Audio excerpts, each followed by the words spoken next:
खबर है उत्तर प्रदेश के जनपद अयोध्या से, जहां आज रामनगरी अयोध्या में 12वें अंतर्राष्ट्रीय योग दिवस पर गुलाब बाड़ी में आयोजित कार्यक्रम में विधायक वेद प्रकाश गुप्ता ने की सहभागिता। जबकि इस कार्यक्रम का आयोजन पुरातत्व विभाग द्वारा किया गया। वहीं विधायक वेद प्रकाश गुप्ता ने योग को भारत की सनातन ज्ञान परंपरा की अमूल्य धरोहर बताया। उन्होंने कहा कि योग केवल व्यायाम नहीं बल्कि शरीर, मन और आत्मा के संतुलन का विज्ञान है।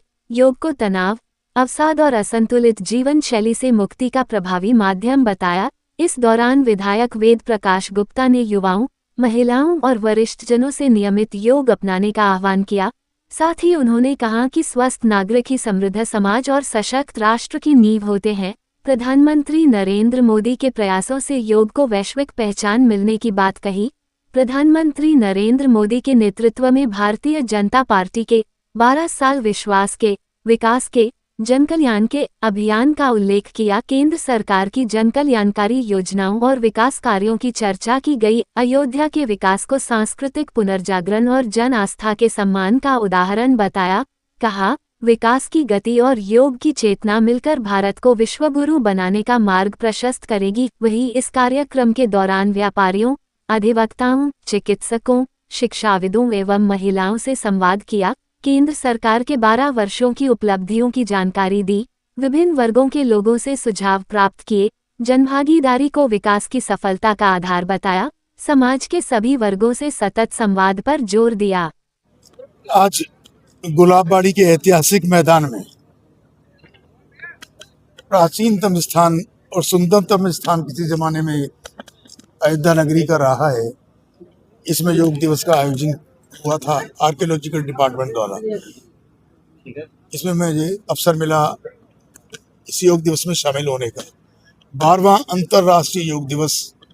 हम सब लोग भाग्यशाली हैं भारतवासी कि भारतवर्ष की प्राचीन परंपरा जो हजारों वर्षों से इस देश में योग की परंपरा थी, स्वस्थ रहने के लिए, बीमारियों को भगाने के लिए, और हमारे संत महंत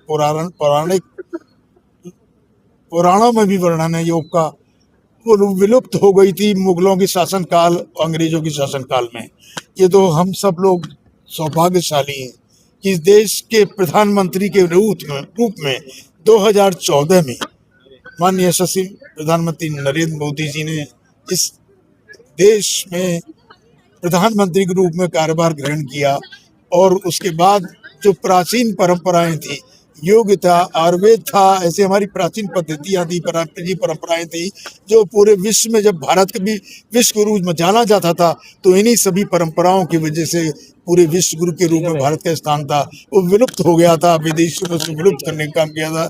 लेकिन हम सब लोग इस बात के लिए माननीय प्रधानमंत्री को आभार व्यक्त करेंगे कि उन्होंने योग को खाली भारत में ही नहीं, अंतर्राष्ट्रीय योग दिवस के रूप में यूएनओ में भी स्थापित करके आज 21 वहाँ जो आज ये 12वां योग दिवस अंतर्राष्ट्रीय आज पूरा देश मना रहा है। 200 देश इस योग को आज अपनाए हैं।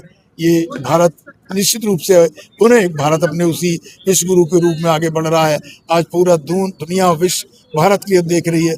माननीय प्रधानमंत्री जी ने आज बंगाल में परेड ग्राउंड में 2 लाख लोगों के साथ योग करके बंगाल की दशा और दिशा सुधारने का काम किया है।